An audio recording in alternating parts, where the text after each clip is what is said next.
దేశంలో రాజకీయాలు ఎంత విచిత్రంగా ఉన్నాయంటే, కాక్రోజులు భారతీయ జనతా పార్టీకి వ్యతిరేకంగా జంజీర్లను మార్చగలిగితే, దేశంలో మోడీ ప్రభుత్వానికి వ్యతిరేకతను క్రియేట్ చేయగలిగితే, తమ మనుగడ కొనసాగించగలమని విపక్షాలు భావిస్తున్నాయి. అంటే వీళ్ళ వల్ల గావట్లే. మోడీ వ్యతిరేకతను క్రియేట్ చేయటం, భారతీయ జనతా పార్టీకి వ్యతిరేకంగా జనాన్ని ర్యాలీ చేయటం అన్నది వీళ్ళ వల్ల గావట్లే. కాక్రోజులు గనక మోడీ వ్యతిరేకతను క్రియేట్ చేయగలిగితే, బీజేపీ వ్యతిరేకతను క్రియేట్ చేయగలిగితే, దానివల్ల మాకు లాభం జరిగిద్దా అనే లెక్కల్లో కాంగ్రెస్ పార్టీ గావచ్చు, సమాజ్‌వాదీ పార్టీ గావచ్చు, లేదు ఇంకా ఇతర విపక్ష పార్టీలు గావచ్చు ఉన్నాయి. వీళ్ళంతా కాక్రోచ్ జనతా పార్టీ మీద డిపెండ్ అయ్యారు. చూడండి. అంటే వీళ్ళు చెయ్యలేని పని కాక్రోచ్ జనతా పార్టీ జేస్తంది. కాక్రోచ్ జనతా పార్టీ చేసే పని వల్ల మాకు లాభం జరిగిద్దా అనే ఆలోచనలో పడ్డాయి ఇప్పుడు.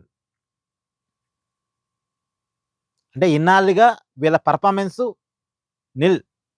వీళ్ళ వీళ్ళ పనితనం మీద ప్రజలకు నమ్మకం పోయింది. వీళ్ళ నాయకత్వం మీద ప్రజలకు నమ్మకం పోయింది. ఇప్పుడు వీళ్ళు సిగ్గుపడాలి. వీళ్ళు బాధపడాలి నిజానికి. నిన్నగాక మొన్న సోషల్ మీడియాలో పుట్టిన పార్టీ దేశ రాజకీయాలను ప్రభావితం చేయగలుగుతుంది.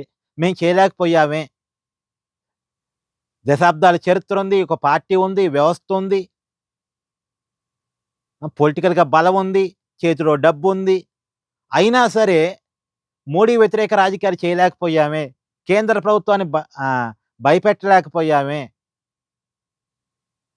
అనేది నిజానికి విపక్షాలు వాళ్ళకి వాళ్ళు సమీక్ష చేసుకోవాలి. ఎందుకు మాకు ఈ పరిస్థితి పట్టింది, మాకు ఈ గతి పట్టిందని.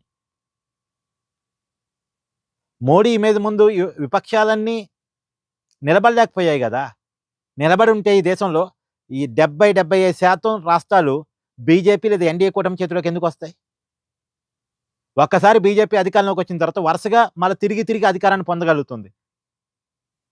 ఈ విపక్షాలు పొందలేకపోతున్నాయిగా. ఇలా కాంగ్రెస్ పార్టీ అయితే న ఉత్తర ఆహ్, ఉత్తర భారతంలో దాదాపు వాషౌట్ అయిన పరిస్థితి ఒక హిమాచల్ ప్రదేశ్‌లో తప్ప. ఆ! సమాజ్‌వాదీ పార్టీ ఉత్తరప్రదేశ్‌లో అధికారాన్ని కోల్పోయి దశాబ్దం దాటిపోయింది. హ్మ్. అంటే ఈ పరిస్థితుల్లో పార్టీలన్నీ ఉండిపోయిన పరిస్థితి గదా! కాబట్టి ఇప్పుడు విపక్షాలన్నీ ఆలోచించుకోవాలి.